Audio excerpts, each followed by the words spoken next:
오늘 우리에게 주시는 하나님의 말씀은 누가복음 11장 1절부터 13절까지의 말씀입니다.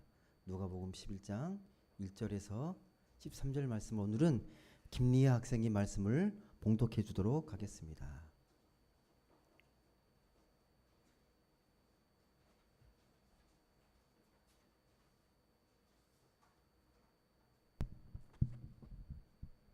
예수께서 한 곳에서 기도하시고 마치심에 제자 중 하나가 여짜오되 주여, 요한이 자기 제자들에게 기도를 가르친 것과 같이 우리에게도 가르쳐 주옵소서. 예수께서 이르시되 너희는 기도할 때 이렇게 하라. 아버지여, 이름이 거룩히 여김을 받으시오며 나라가 임하시오며 우리에게 날마다 일용할 양식을 주시옵고 우리가 우리에게 죄 지은 모든 사람을 용서하오니 우리 죄도 사하여 주시옵고 우리를 시험에 들게 하지 마시옵소서 하라. 또 이르시되 너희 중에 누가 벗이 있는데 밤중에 그에게 가서 말하기를 벗이여, 떡 세 덩이를 내게 구워달라. 내 벗이 여행 중에 내게 왔으나 내가 먹일 것이 없노라 하면 그가 안에서 대답하여 이르되 나를 괴롭게 하지 말라. 문이 이미 닫혔고 아이들이 나와 함께 침실에 누웠으니 일어나 네게 줄 수가 없노라 하겠느냐. 내가 너희에게 말하노니 비록 벗됨으로 인하여서는 일어나서 주지 아니할지라도 그 간청함을 인하여 일어나 그 요구대로 주리라. 내가 또 너희에게 이르노니 구하라, 그러면 너희에게 주실 것이요 찾으라, 그러면 찾아낼 것이요 문을 두드리라, 그러면 너희에게 열릴 것이니 구하는 이마다 받을 것이요 찾는 이는 찾아낼 것이요 두드리는 이에게는 열릴 것이니라. 너희 중에 아버지 된 자로서 누가 아들이 생선을 달라 하는데 생선 대신에 뱀을 주며 알을 달라 하는데 정갈을 주겠느냐. 너희가 악할지라도 좋은 것을 자식에게 줄 줄 알거든 하물며 너희 하늘 아버지께서 구하는 자에게 성령을 주시지 않겠느냐 하시니라. 아멘. 네, 감사합니다. 오늘은 온전한 기도를 드리려면 이라는 제목으로 같이 말씀을 나누도록 하겠습니다. 날씨가 계속 지금 무더위가, 아까도 우리 장로님께서 하셨지만 기상 이변으로, 기후 재앙이라고 해요. 이런 상황 속에서 무더위가 계속되고 있는데 이 마음의 건강을 꼭 잃지 않고 잘 지킬 수 있도록 늘 기도하셨으면 좋겠습니다. 여러분, 기도 잘 하십니까? 기도 열심히. 여러분의 기도를 딱 하게 되면 나 기도 잘한다, 혹시 그런 느낌 드세요? 기도하고 나시면 나 정말 기도 잘하는 것 같아. 혹시 기도를 잘하는지 못하는지 그걸 우리가 분별할 줄 알아야 되잖아요. 우리 기도하는데 정말 하나님 앞에서 기도를 잘 드리고 있는지, 기도의 내용이 풍성한지 그걸 알아야 되거든요. 그런 의미에서 오늘 말씀을 꼭 기억하시면 좋겠습니다. 오늘 말씀의 배경이 뭐냐면요, 제자들이 예수님께 기도를 가르쳐 달라고 합니다. 세례 요한이 자기 제자들에게 기도를 가르쳐 준 것처럼 우리도 어떻게 기도해야 될지를 알려달라고 해요. 이에 대한 응답으로 가르쳐 주신 게 오늘 말씀에 나와 있는 이 주기도문입니다. 주님이 가르쳐 주신 기도. 근데 여러분, 오늘 말씀에 보면 뭔가 좀 짧게 느껴지지 않으십니까? 이 기도의 내용들이. 마태복음에 있는 기도가 우리가 알고 있는 풀 버전의 주기도문이고, 오늘 나와 있는 이 누가복음의 주기도문은 짧게 축약되어 있는 이 주기도문입니다. 약간 다른데 핵심은 같습니다. 말하고자 하는 기도의 중요한 내용은 같습니다. 주님이 가르쳐 주신 이 기도는 정말 중요합니다. 정말 중요합니다. 왜? 우리의 기도의 바탕이 되어야 하기 때문에 그렇습니다. 저는요, 종종 기도하다가 기도가 안 될 때가 있습니다. 기도가 잘 안 될 때가 있어요. 그리고 내가 지금 기도에 대한 방향성들, 기도의 깊이, 이런 것들을 점검할 때 주기도문으로 점검합니다. 천천히 읊조리면서 묵상하면서 내가 이 주기도문의 내용을 통해서 나의 기도를 점검해 볼 때가 있습니다. 여러분도 기도가 잘 안 되시고 또 뭔가 마음이 힘들 때 주기도문으로 기도하십시오. 큰 유익과 마음의 든든함이 있을 겁니다. 그리고 새 힘이 생길 겁니다. 주님이 가르쳐 주신 기도니까. 다시 강조하지만 주기도문은요, 매우 중요합니다. 우리 모든 기도에 이 토대가 되고 뿌리가 되기 때문에 주기도문을 여러분이 잘 아셔야 합니다. 주기도문 뭐 신앙생활하면 다 아시잖아요. 그리고 순간순간 주기도문으로 많이 외우시잖아요. 근데 우리의 모든 기도가 이 주기도문으로 바탕이 돼서 기도해야 되는데 안타깝게 이 주기도문에 나와 있는 기도의 내용처럼 그렇게 솔직하게 진정성 있게 기도하지 못해요. 죄송한 말씀이지만 그 주기도문의 그 깊이까지 여러분이 다다르지 못할 때가 너무도 많습니다. 주기도문을 잘 사용하지 못합니다. 그 이유가 뭔지 아세요, 여러분? 주기도문 여러분 어쩔 때 주기도문을 신앙생활하는데 이용하십니까? 어떤 모임에 마칠 때? 네. 예전에 목사님이 없으면 축도해야 되는데 주기도문으로 기도를 마치거든요. 축도하기 어려우니까. 그게 다 의미가 있는데 여하튼 간에 이 주님이 가르쳐 주신 기도가 정말 중요한데 제대로 진정성 있게 하기가 쉽지 않다는 거예요. 첫 번째 이유는 여러분 이 기도의 내용을 잘 보시게 되면 나의 실제적인 신앙과 삶과 좀 거리가 있어 보일 거예요. 좀 멀어 보일 거예요. 그 내용에 대해서 부인하는 게 아니라 그 기도하는 내용들이 내 피부에 와닿는 내 실제 삶과 좀 가깝게 와닿지 않는다는 거예요. 되게 거창해 보이고 대단하게 보이는 기도 내용처럼 보인다는 겁니다. 약간 좀 더 깊이 들어가기 위해서 한번 구체적으로 한번 볼게요. 먼저 2절에 어떻게 기도 내용이 나와 있습니까? 어떻게 기도하라? 너희는 기도할 때 이렇게 하라. 아버지여 이름이 거룩히 여김을 받으시오며 나라가 임하시오며. 아버지의 이름이 거룩히 여김을 받는다는 게 뭡니까, 여러분? 기도할 때 이게 어떤 의미예요? 아버지의 이름이 거룩히 여김을 받게 하시옵소서. 나라가 임하게 하시옵소서. 이게 와닿으세요? 아버지의 이름이 거룩히 여김을 받는 거. 한마디로 말씀드리면 하나님 되심이 왜곡되면 안 된다는 거예요. 하나님의 속성은 거룩하신 하나님인데 그 하나님의 되심이 거룩하게 되지 않는다는 거예요. 언제 그럴까요? 어쩔 때 우리가 기도할 때 아버지 이름 부르고 하나님의 이름을 부르는데 하나님 이름이 거룩하게 되고 나라가 임하여야 되는데 언제 이게 왜곡되고 변질됩니까? 여러분이 기도할 때 어떻게 기도하십니까? 여러분이 기도하실 때 이 기도의 내용들을 잘 들여다보시게 되면 참 아버지의 이름을 위해서 기도하는 내용들이 잘 담겨 있으십니까? 아버지의 이름을 위해서, 아버지를 위해서. 나 중심 아닌가요? 아버지의 이름보다 내가 중요하잖아요. 아니 거의 전적으로 내 기도가 중요합니다. 나의 어떤 삶의 어떤 평안함, 나의 그 소원과 간구들 이게 중요하지. 아버지 이름 부르긴 해요. 처음에 안 하면 마음이 이상하니까. 그렇게 하라고 하니까. 근데 그의 기쁜 뜻을 헤아리진 않아요. 정작 중요한 것은 앞에 걸 형식으로 빨리 끝내고 내 간구를 막 하는 거예요. 막 기도하는 거예요. 나 이런 상황 속에 이런 거 들어주시고 이렇게 응답해 주시고 이게 더 소중하잖아요. 약간 관심 있는 게 아니라 거의 전적으로 내 이름이 높아지고 내 이름이 소중해지는 게 중요하잖아요. 좀 더 확장하면 가족의 이름이 더 드러나는 것이 중요합니다. 하지만 예수님께서는 분명히 말씀하세요. 그런 건 복음적인 게 아니라고. 아버지의 이름을 위해서 하나님 나라가 임하기를 기도하라고 분명히 얘기하잖아요. 우리는 이걸 너무 쉽게 간과하죠.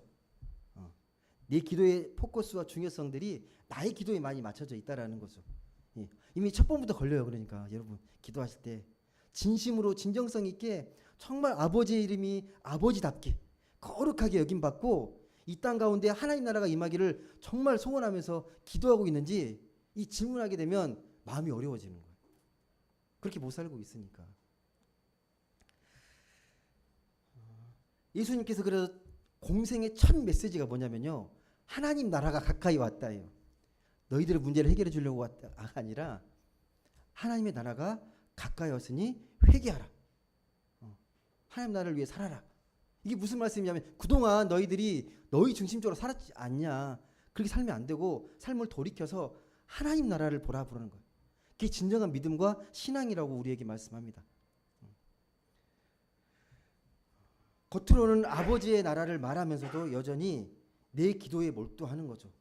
여전히 우리의 삶의 신앙들을 보게 되면 나의 어떤 안락함과 편리함과 나의 재미있는 이런 것들의 삶의 마음의 관심이 거기에 마음을 쏟고 있기 때문에요.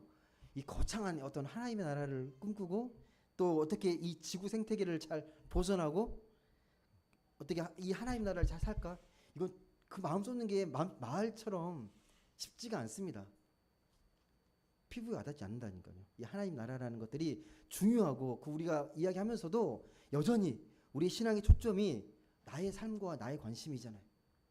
이게 중요하지 않다는 말이 아닙니다. 우선순위를 말씀드리는 거예요. 우선순위를. 아무리 급해도 우리 기도 제목의 첫 번째 기도 제목은 아버지의 나라가 돼야 된다고 이야기합니다. 아버지 이름이 거룩하게 되고 이 땅 가운데 하나님의 나라가 임하기를 간절히 소망하는 게 신앙인의 첫 번째 기도가 되어야 한다는 게 오늘 말씀의 중요한 메시지입니다. 두 번째 3절 보십시오. 3절 말씀. 3절 한번 읽어보겠습니다.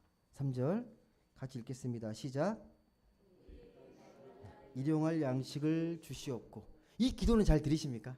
우리에게 날마다 일용할 양식을 달라 기도하는 거. 이 기도. 여러분 이 기도도요. 엄밀히 말씀드려서 현대인에게 전혀 매력적이지 않는 기도입니다. 어떻게 일용할 양식만. 최소한 1년치 양식은 넉넉히 주셔야지. 아니 1년이 아니라 미래 노후를 잘 준비할 수 있을 만큼의 기도를 그만큼의 채워주시길 기도하는 거잖아요. 우리의 기도가. 여러분 물론 노후를 위해서 여러분 또 내일을 위해서 어느 정도의 어떤 그런 물질과 이런 것들이 필요합니다. 그렇게 준비되지 않으면요.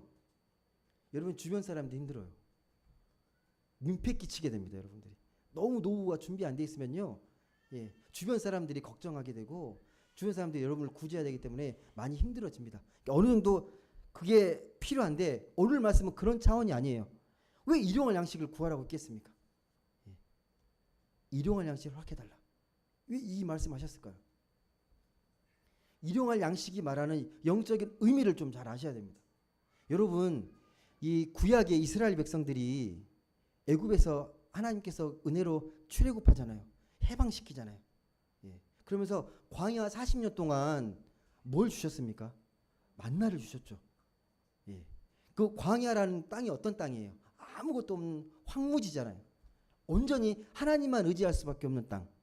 근데 거기서 매일 허락할 일용할 양식을 40년 동안 먹었잖아요. 아무것도 없는데 오늘 주실 양을 딱 오늘만큼 주시잖아요. 40년 동안 경험했어요.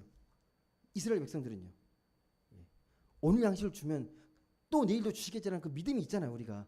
오늘 일용할 양식 주신 하나님이 내일 양식도 안 주시겠습니까?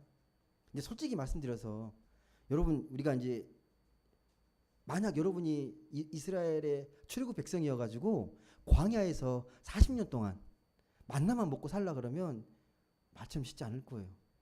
누가 또돌이 광야 생활하면서 만나만 먹고 싶겠습니까?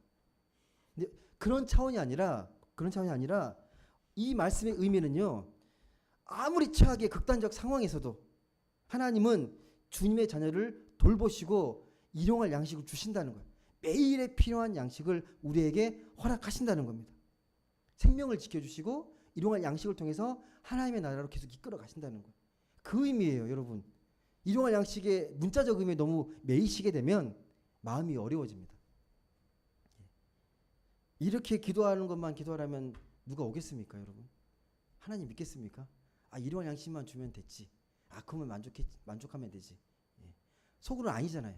불안하잖아요. 일용할 양식 갖고 불안하잖아요. 근데 중요한 사실은 어떠한 상황에서도 최악의 상황에서도 하나님 우리에게 양식을 주시는 분이다. 그 하나님을 믿으라는 거예요.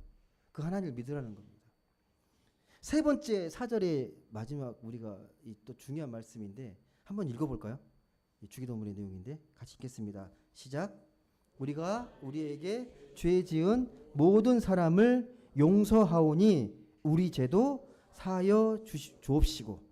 이게 무슨 기도입니까, 여러분? 죄 용서에 관한 말씀 많이 들어보셨죠? 왜 이 기도가 중요한 기도죠? 마지막에 왜 이 기도로 마무리하죠? 뒤에 시험에 들게 하지 말라는 것도요. 죄 용서랑 관련된 말씀입니다. 죄 용서랑. 이 맥락에서요. 왜 시험에 드는데 여러분? 관계에서 시험이 들잖아요. 관계에서. 용서하지 못해서 시험에 들게 됩니다.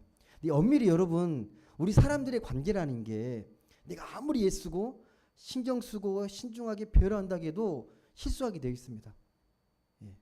잘못하게 되어 있고요. 오해하게 되어 있습니다. 겪어보셨잖아요. 가장 가까운 사람도 오해하잖아요. 예. 옆에 계신 분 오해 많이 하시잖아요. 남편들도 그렇고 예. 가족들이 가장 많이 오해하잖아요. 아무리 아니라 해도 우리는 연약하고 부족해서 본뜻과 다르게 실수할 수 있고요. 예. 잘못할 수 있습니다. 그런데 만약 여러분 그런 것에 대해서 일일이 시시비비를 따지면서 너 이거 잘못됐으니까 너 이렇게 그렇게 하게 되면 어떻게 될까요? 평화가 없어요, 여러분. 예. 그걸 다 따지고 율법적으로 다 이걸 뭐 평가하고 냉정하게 하게 되면 예. 너무 마음이 힘들어집니다. 그렇게 못 살아요. 성경에 여러분 보시게 되면 죄 지은 모든 사람 이 4절 보시게 되면 그 각주가 있지 않습니까? 각주? 각주에 뭐라고 되어 있습니까? 4번에 빚진 모든 이렇게 되어 있지 않아요? 각주에? 죄 지은 모든 사람 각주에 뭐라고 되어 있냐면 빚진 모든. 왜 이걸 써놨을까요? 각주에. 죄 지은 자를 용서하는 게요. 빚을 탕감하는 거라는 의미예요. 빚을 탕감하는 거. 뭔가 죄를 지고 용서받지 못하면 늘 죄의식에 우리가 시달리잖아요. 그리고 죄를 용서하지 못한 사람도요. 그 문제 때문에 내 인생이 너무 어두워져요. 그 문제로 인해서 내 마음이 되게 무겁습니다. 근데 죄 용서하는 게 빚을 탕감하는 거랑 같아요. 빚을 탕감하는 거. 서로가 서로에게 종의 삶에서 해방시켜주는 게 용서라는 거예요. 이게 실제적인 우리 믿음의 삶에 가장 중요한 신앙인의 덕목이 용서잖아요. 근데 가장 어려우면서 우리가 더 용기 내어서 실천해야 할 덕목이 용서 아닙니까?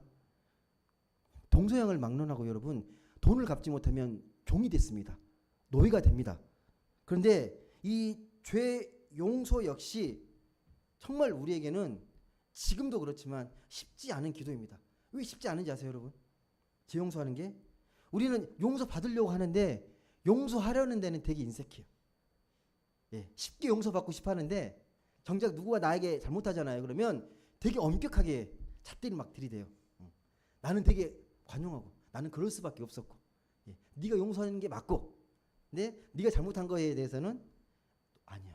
좀 더 진정성 있게 제대로 사과해야 돼 용서해 줄 거야. 내 마음이 풀릴 때까지 그럴 수 있다라는 겁니다.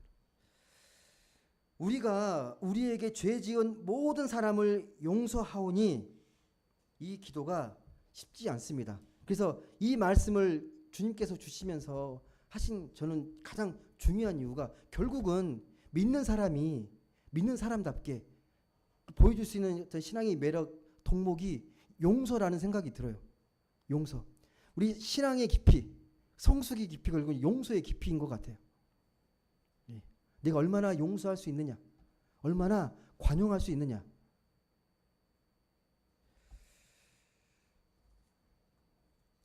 여러분 현실적으로 이 세 가지 기도 제목이 있었죠. 우리가 아버지의 이름을 거룩하게 여기고 나라가 임하시고 또 우리에게 날마다 일용할 양식을 구하는 기도 또 우리가 우리에게 죄 지은 모든 사람을 용서하는 것 이 세 가지 덕목에 대한 이 기도 이렇게 살아가는 게 쉽지 않다라는 거예요. 말처럼 간단하지 않다는 겁니다. 예.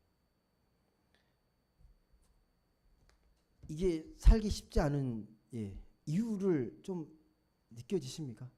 이대로 살려고 그래도 쉽지 않은 이유가 세상의 가치관과 자꾸 충돌하지 않습니까, 여러분? 세상은 이렇게 안 살잖아요. 안 사는데 어떻게? 이게 하나님의 식과 법이 세상의 식과 법과 자꾸 충돌하니까 어렵습니다. 그러니까 마음이 어려운 거예요.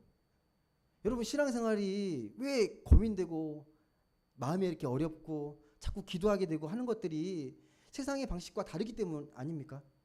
쉽지 않잖아요. 돌파해내는 게 쉽지가 않습니다.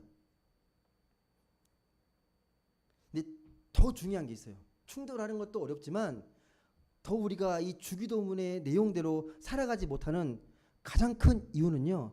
더 솔직히 말씀드려서 하나님을 향한 신뢰가 부족하기 때문에 이렇게 말씀하시면 하나님께서 이루어 주실 거라는 그 믿음이 부족합니다.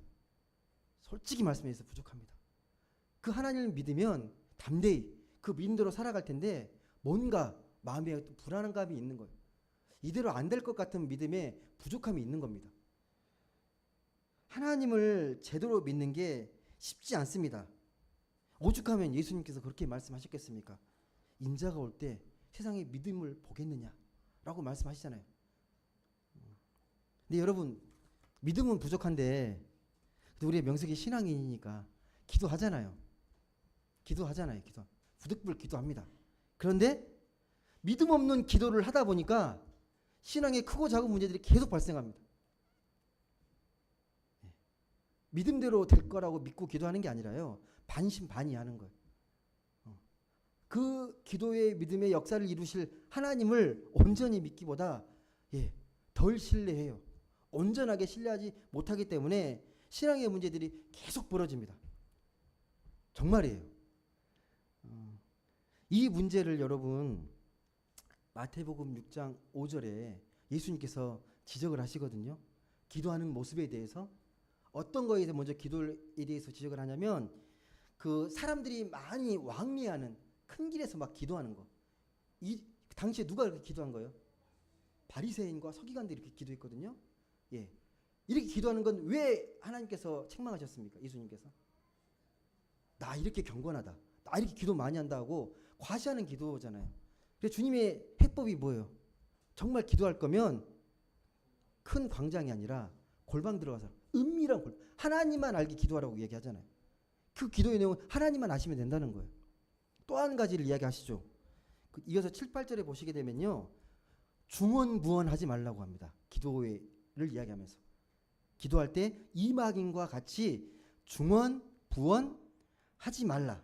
이 말씀이 좀 중요한 말씀이어서 다시 한번 우리 볼게요. 마태복음 6장 7절과 8절 한번 찾아보시겠습니까? 마태복음 6장 7절과 8절 한번 읽어보겠습니다. 마태복음 6장 7절과 8절 말씀 같이 읽겠습니다. 시작. 또 기도할 때에 이방인과 같이 중언부언하지 말라. 그들은 말을 많이 하여야 들으실 줄 생각하느니라.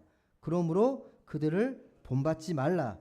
구하기 전에 너희에게 있어야 할 것을 하나님 너희 아버지께서 아시느니라. 아멘. 아까 말했던 것처럼 두 가지를 지적하시는 건데 하나는 자신의 경건함을 좀 이렇게 보이고 싶은 거예요. 남에게 인정받고 싶어서 하는 기도.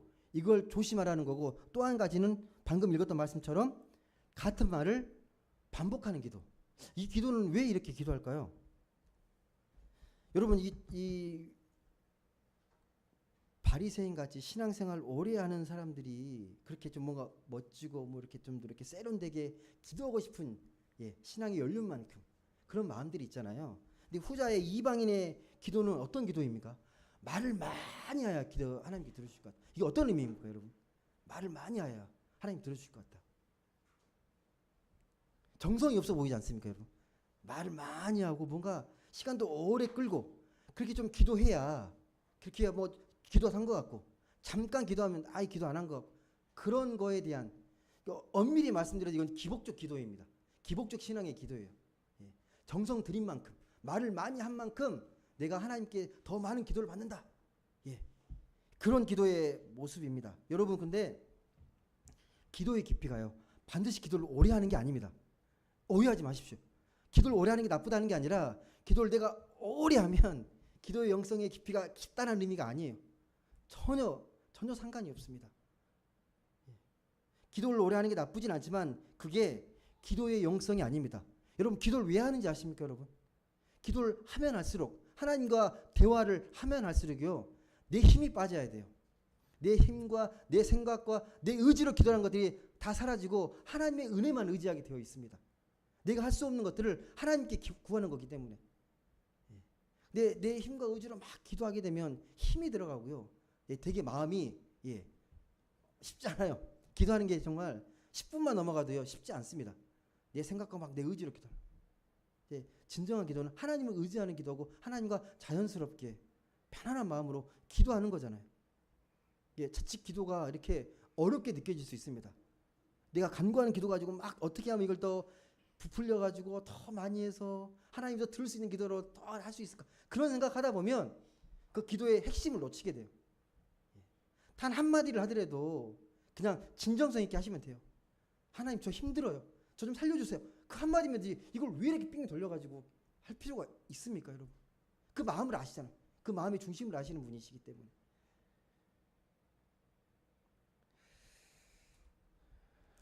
그러니까 이렇게 기도하는 건 내가 하나님을 얼마나 잘 믿는지 보여주고 싶은 거예요. 많이 하고 사람들 앞에 이렇게 보여주고 하는 것들은 예, 외식하는 기도의 모습일 수밖에 없죠.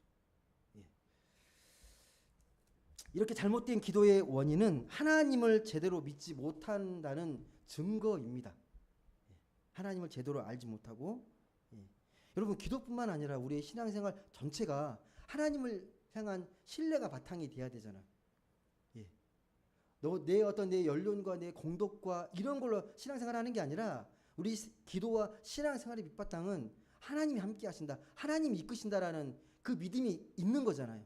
그 믿음의 바탕 위에서 우리가 신앙생활 하는 건데 자꾸만 우리는 보여주는 신앙에 너무 신경을 쓰고 내 신앙의 영역들이 자꾸만 나의 것으로만 한정된다는 거예요. 하나님의 시선과 하나님의 마음으로 세상을 바라보고 기도하고 신앙생활하면 좋은데 너무 좁다라는 겁니다. 여러분 그런데 그렇게 자기 사람을 하나님의 신뢰가 없게 되면 자꾸 우리는 사람을 신경 쓸 수밖에 없습니다. 그리고 자기 확신에만 매달리게 되는 거예요. 하나님 확신이 없기 때문에 내 확신인 거죠. 내 확신. 이렇게 하는 게 맞다. 예.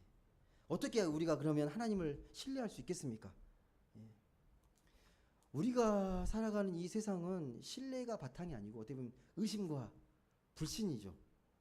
그런 생각들이 팽배합니다. 그것을 단적으로 증명하는 말이 그거잖아요. 믿을 놈 하나 없다. 아무도 믿으면 안 돼. 절대 믿으면 안 돼.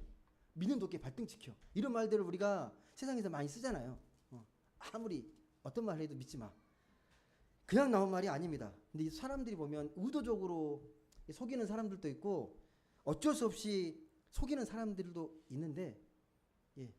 우리는 하나님을 향한 신뢰를 바탕으로 살아가는 사람이기 때문에 그렇게 살아가서는 안 됩니다. 나라와 나라끼리도 조약을 맺다가 금방 폐기하고 배신하고 등 꺾고 막 그러잖아요. 나라끼리도 예.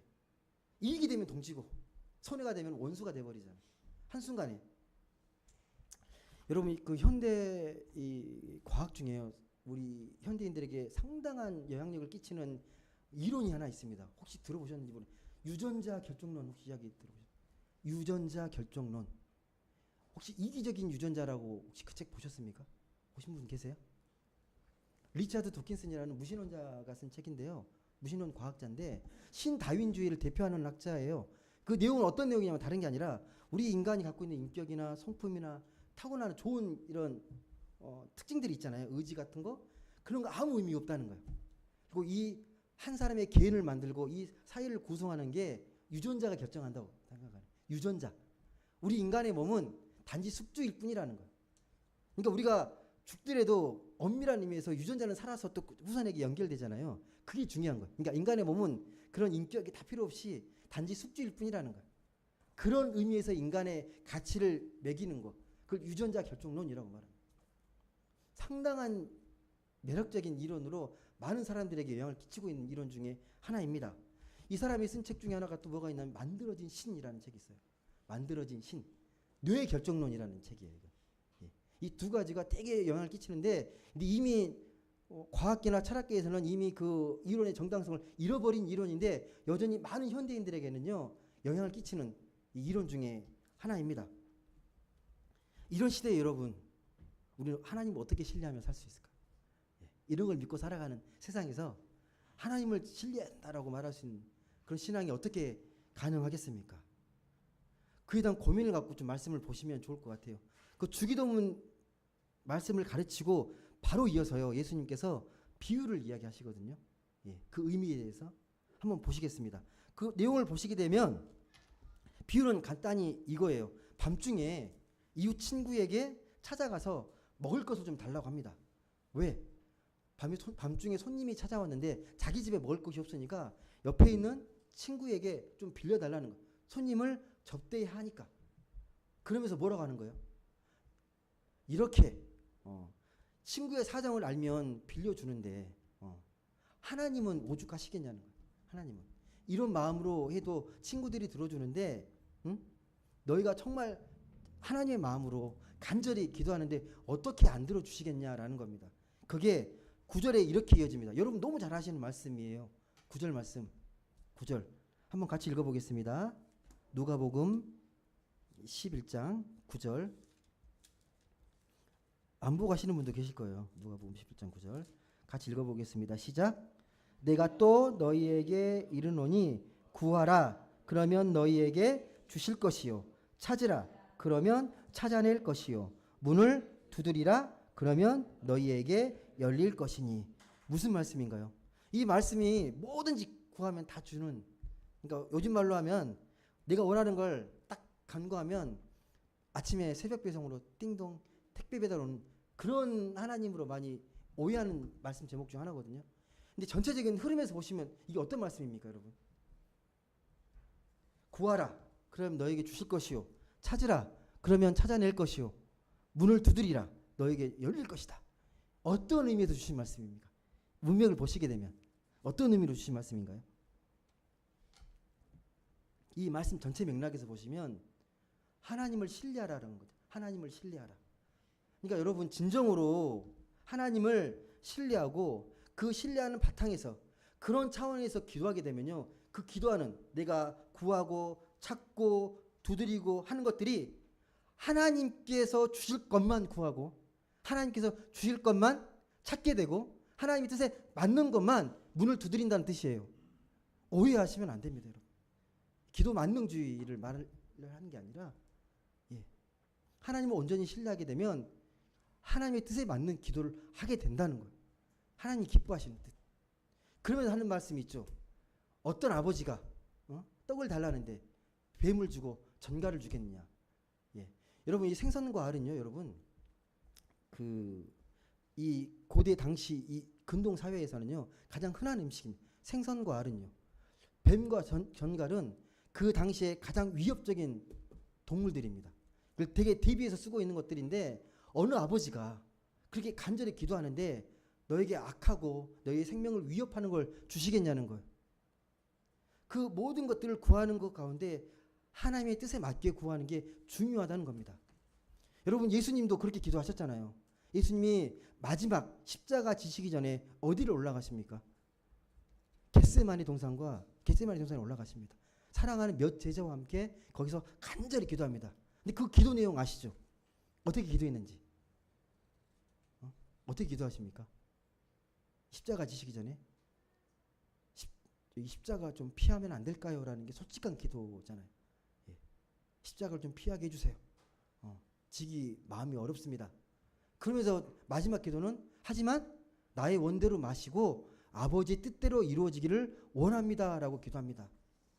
여러분 믿지 않는 사람들이 보면요. 그렇게 능력 있고 기적을 베풀고 하나님 메시아라는 그 놀라운 존재가 굳이 십자가를 질 필요가 있냐. 그 순간 예수를 죽이려는 음모가 있으면 좀 피해 있다가 나중에 도모하면 되지 않냐라고 말을 합니다. 예수님의 제자들도 그렇게 생각했습니다. 피하시라고. 근데 중요한 게 뭐예요, 여러분? 예수님이 기도하신 기도의 핵심이 뭡니까? 그럼에도 불구하고 뭐가 핵심입니까?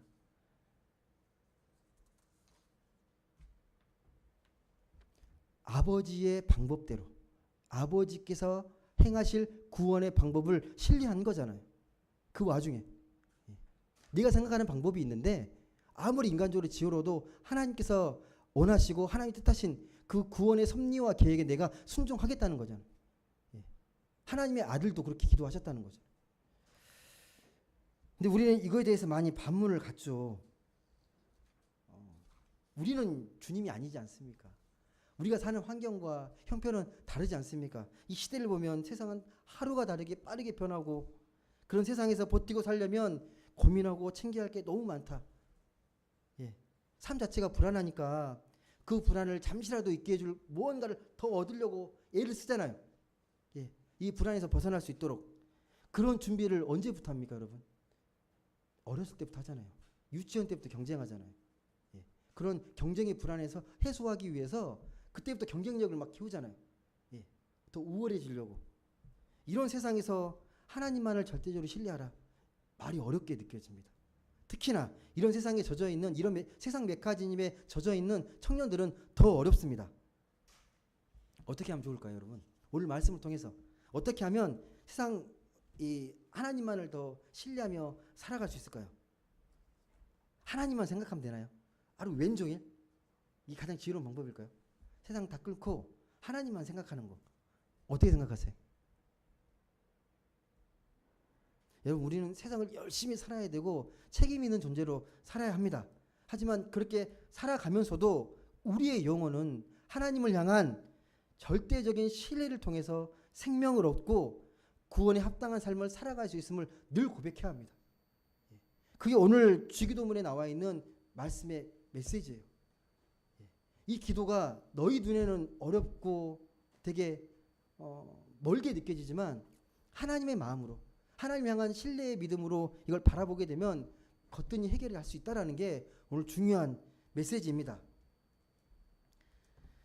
여러분, 우리가 하나님이 우리 생명의 주인임을 진실로 고백한다면요, 우리는 주기도문이 이끌어가는 이 신앙적 삶을 분명히 살아갈 수 있습니다.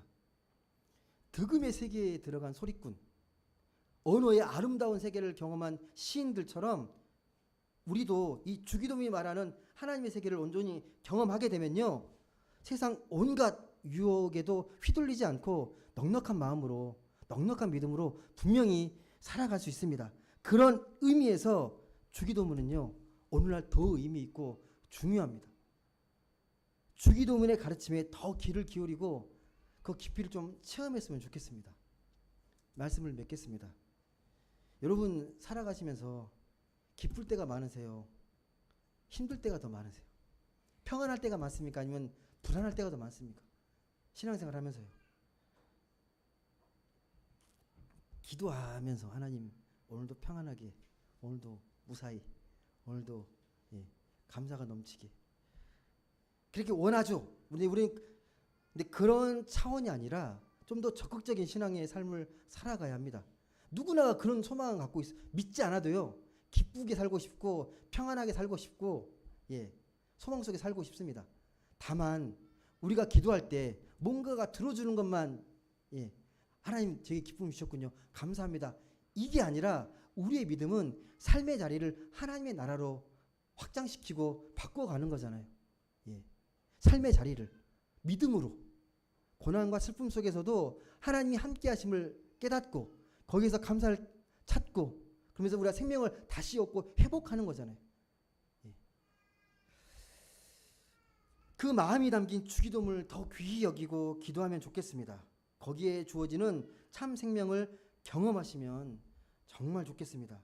여러분, 한번 이제 오늘 말씀 제가 마치면 기도하시기 전에 한번 주기도문을 천천히 읊조리시면서 기도의 방향을 한번 꼭 점검해 보시길 바랍니다.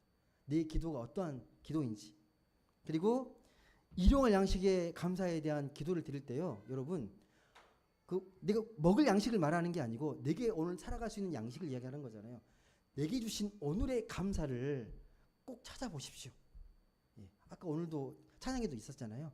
수많은 감사 중에 오늘 내게 주신 그 감사를 찾고 내게 일용할 양식이 될 감사를 꼭 한번 적어보시고 또 옆에 사람이 있으면 나눠보시고 그렇게 하시면 좋겠습니다. 그리고 마지막으로 그 용서에 대한 부분인데요. 이걸 여러분 실천하실 때 기도하다가 마음에 걸리는 사람이 있으면 용기를 내어서요, 성령의 힘을 의지해서 한번 용기 있게 한번 선포해 보세요. 용서하겠다고. 안 될 수 있습니다. 근데 여러분이 성령의 의지에서 선포하는 건 달라요. 지금 용서를 선포하게 되면 다음에 용서할 때 조금은 더 마음이 가벼울 수 있습니다. 일단은 용기 있게 아예 마음을 닫지 마시고 마음에 걸리는 사람이나 용서 못한 사람이 있으면 기도하실 때 용기 있게 성령의 힘을 의지해서 선포하십시오. 부디 그런 주기도문의 세상이 내 구체적인 내 삶의 현실로 그래서 생생히 느껴지고 또 주기도문의 내용이 이 삶의 정신으로 온전히 체화되기를, 그렇게 살아가면서 생명의 풍성함과 행복을 누리며 살아가는 모든 분들 되시길 성령께서 반드시 여러분을 도와주시기를 중보하고 또 제가 축복하겠습니다. 기도하겠습니다.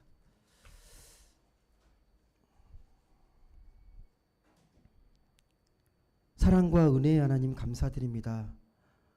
이렇게 오늘 또 주님 앞에 예배하러 나온 우리 예배자들의 마음을 하나님께서 어여삐 여겨주시고 우리의 마음을 축복하여 주옵소서.